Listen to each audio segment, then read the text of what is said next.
Hello! In this program we're going to do some close-up photography, but we're going to do it with a bit of a difference. I'm going to show you the difference in perspectives that you can get with different focal length lenses. I'm going to use lenses in the range of 70 to 24 millimeters to take some relatively close-up photographs of these flowers. With a wide-angle lens used in a close-up situation, you can get a very different perspective, which can look very effective. So let's get started, and I'll just run through what I have set up already. So at the back here we have a background roll of white paper, and there's about, I would think, a meter between the flowers, the subject, and the background paper. Then coming fairly forward, I have a pair of Profoto D2 flash heads. These are 1000 joules each, so they are quite powerful, but I would think that we're not going to be using them at anywhere near their full power. Then we have a DSLR with a 24 to 70 zoom lens, which is the camera is tethered into this computer, and I'll run Capture One software on there so that you can see all the images as we capture them. And then finally, on the top of the camera, I have this flash sync trigger, which can also control the flash heads. So I'll start up Capture One on this computer.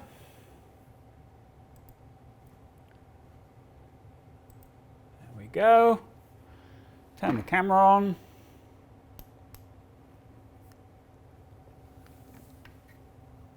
And we can see that the camera is set to a shutter speed of 250th of a second with 100 ISO and at f11. The aperture at this point is fairly arbitrary. We will see how we go. Obviously with close-up photography you are battling against depth of field all the time, so we may need to increase the aperture to give us more depth of field. But we'll see how we go with that. Right, so as I usually do, before I actually start taking any of the images, I'll just capture the ambient lighting by taking the flash trigger off, just to make sure that we end up with a dark image. There is a small amount of image there, but nothing that's going to bother us, I don't think. Okay, with that done, put the flash trigger back on the camera, turn that on. I'll turn the flashes on.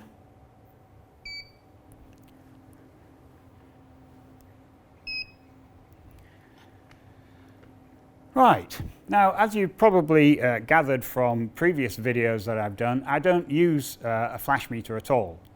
In the days of film, flash meters were essential, really, but with things being digital, especially if you're tethered into software such as this, this is far, far more accurate than any flash meter could ever be, and a lot easier to use.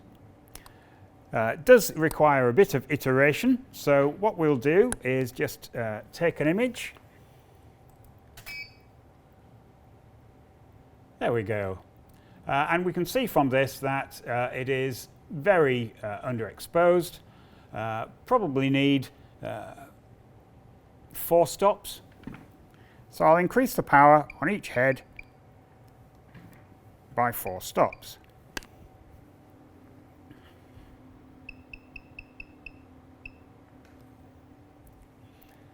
And do another test. Just do that one again. That's better. I think we had a misfire on the previous one. But that's getting very close. You can see from the numbers at the top here that we're into 220, 230 odd on the back. Another way that you can assess the exposure on this particular piece of software is to use this at the top here, which is the exposure warning. If I just turn that on, I can then use the exposure slider here to increase the exposure, and we can see that by the time I wind it up by about 1 stop, it starts to give me a warning. So I can use that information. If I just double click that, it'll reset it.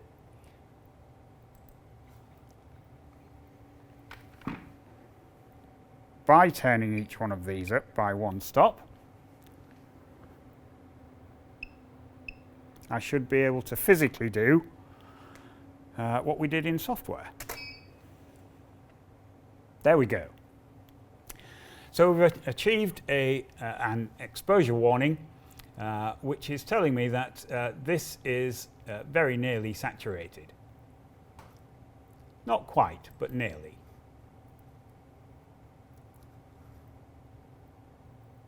Okay. Now these images that we've just captured are at the 24 millimeter end of this 24 to 70 zoom lens. The lens has been focused at its minimum focusing distance, so you're not actually going to get any closer to this than that. So if I now increase the focal length up to 70 mil, like so, we take another image. There we go. So you should be able to see here that we have the center here in focus, but not a lot else. The lighting is okay, but I think what is actually happening here is you're getting quite a lot of spill from these onto the actual flowers themselves. So we can flag that off, again, just with a piece of card. Now you'll notice that this card is just a piece of old mount board, but it's white on one side and black on the other, and that can be quite useful. If I, for instance, put the black side towards the subject and just flag that light off, like that,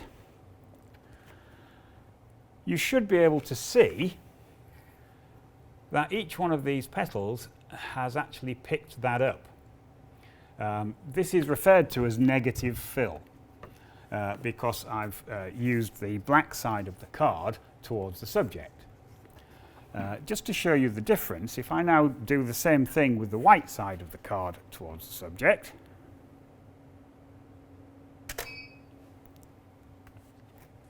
there we go. I think that's much more pleasant.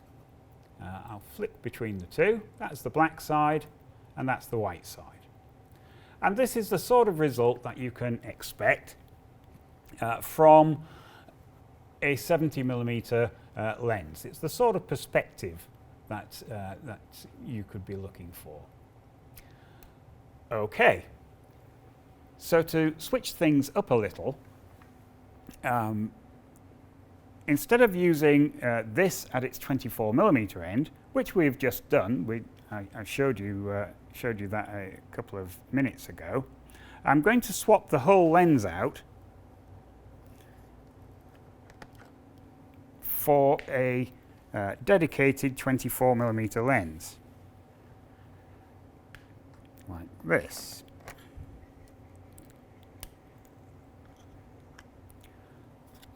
But those sharp-eyed amongst you will have probably realized that this isn't any ordinary 24 millimeter lens. This is actually a tilt and shift 24 millimeter lens. But initially we're going to use this without using the tilt and shift option. Just to give you a view of the difference in perspective between 24 and 70mm. Okay, so in order to achieve that, I'll just need to set up the shot.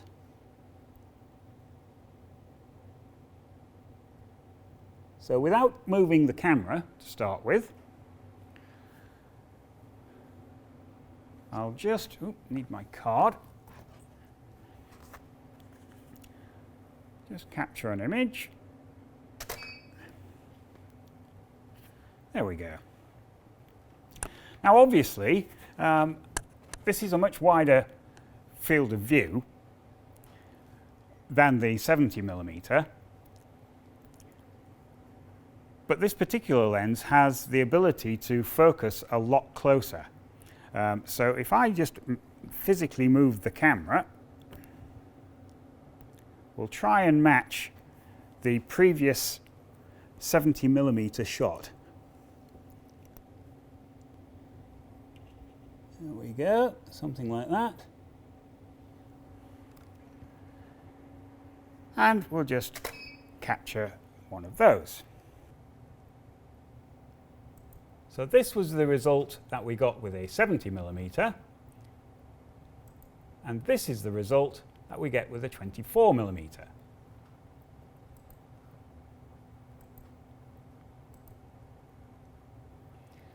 I think it's maybe a bit more immersive, actually. Quite nice. Let's just try that with the card in, just to give a proper comparison. I think I would just like to reframe it slightly. This petal is very close to the bottom of the frame. I'm not too bothered about the bit at the top here because I will probably cut that bit off. But let me just pop that down a little.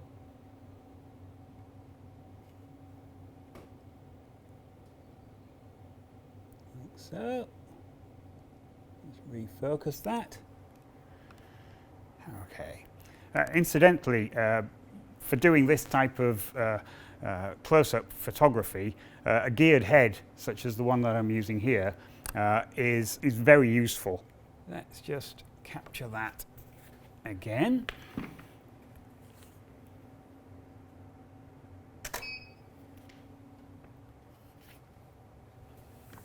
Yes, that's better. Okay, so yeah, we've got a reasonable depth of field in the center, but the edge of this petal is out of focus, and these other parts of the flowers down here are out of focus as well.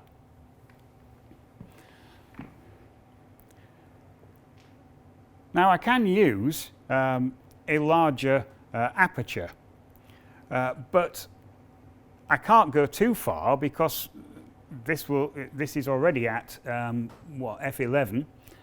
So we've only got 16, 22. We've only got 2 stops to go, and you're not going to get a good enough depth of field in one go. Now the other alternative, of course, that a lot of people do is you could stack the image, but stacking the image has its own set of problems, and you can end up with artifacts and so on. So another alternative that we have because of this type of lens is to actually use the tilt function. Not so much the shift, that's for a different program another day.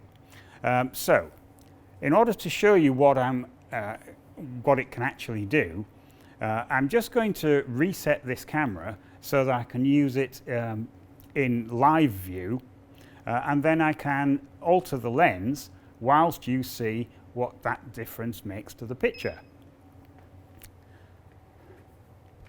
So what I'm going to do is I'm just going to increase the ISO to 1600.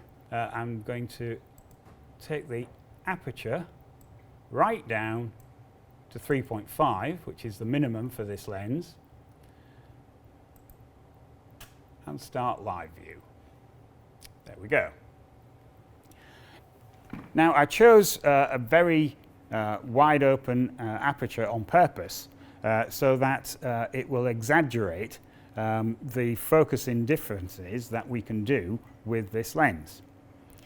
So initially, if I just rack the focus backwards and forwards, you should be able to see that changing.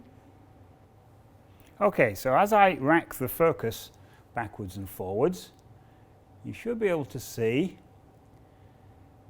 when the back of the image is in focus, which is about there somewhere, and when the front of the image is in focus, which is about there somewhere.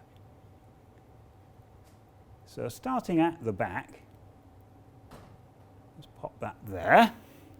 What I'll do is just swing the lens ever so slightly.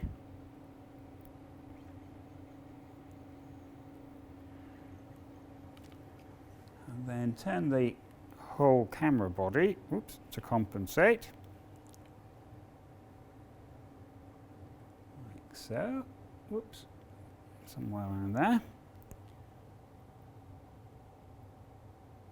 And then refocus. And we'll just do a little more.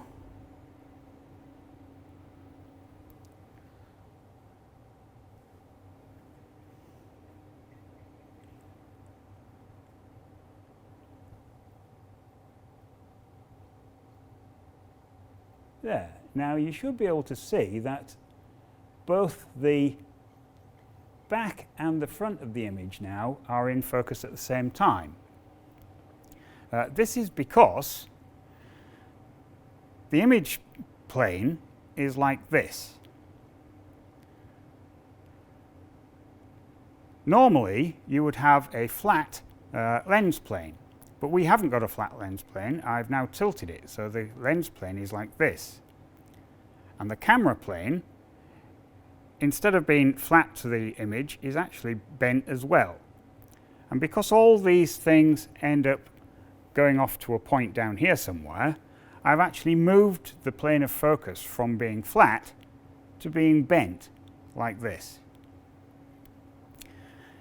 So if I now take this out of live view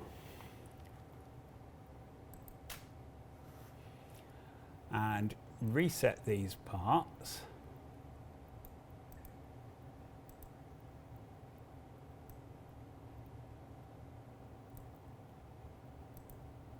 like so.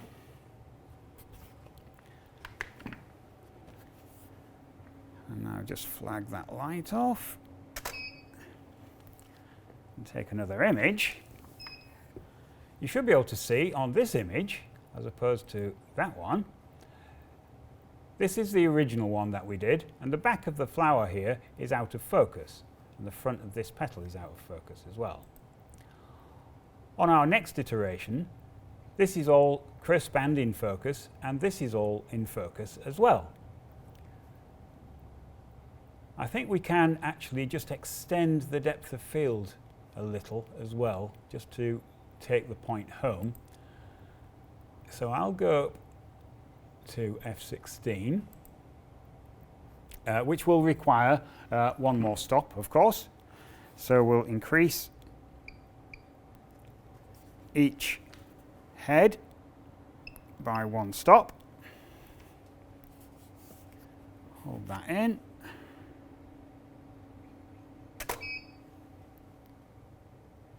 Go. And now you can pick out the detail in all of these flowers with no stacking required.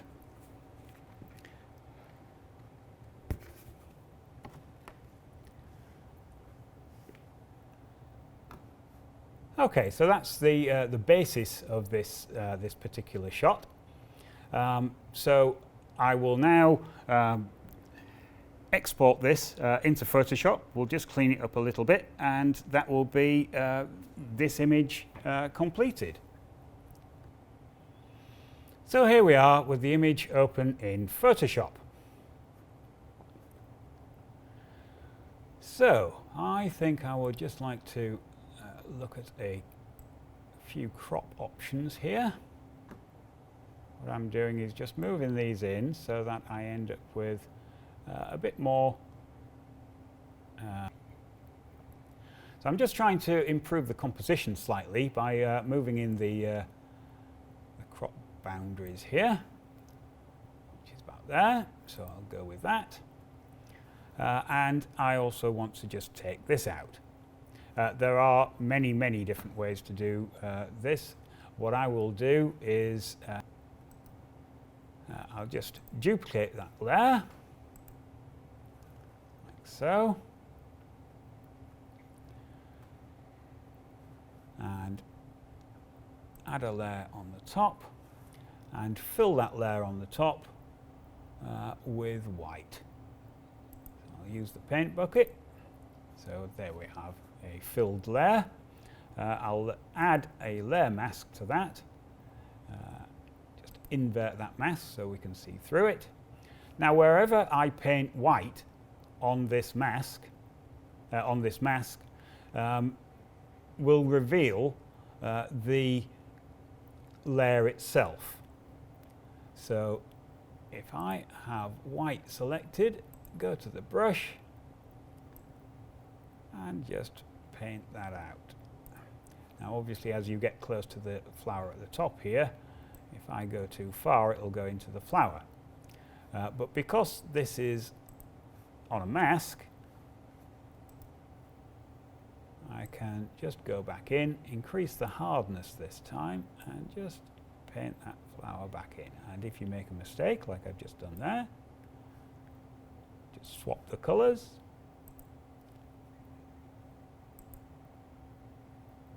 There. Super. There are a few imperfections in the image. Just here, for instance, on this petal, there appears to be some form of a stain. So we could just get rid of that. If I just move to the background copy layer, and we'll just use a conventional clone stamp.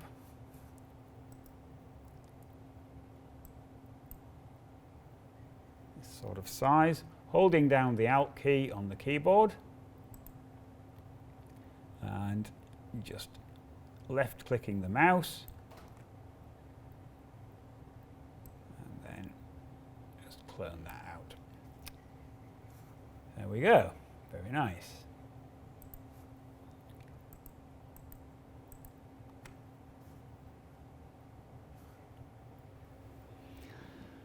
So there you go. That's an example of a different way to do a close-up of some white flowers on a white background. Hope you enjoyed all that. If you want to see more examples of studio work, then just click on the videos as they're shown here. And don't forget to hit the subscribe button. Thank you very much. See you for the next one.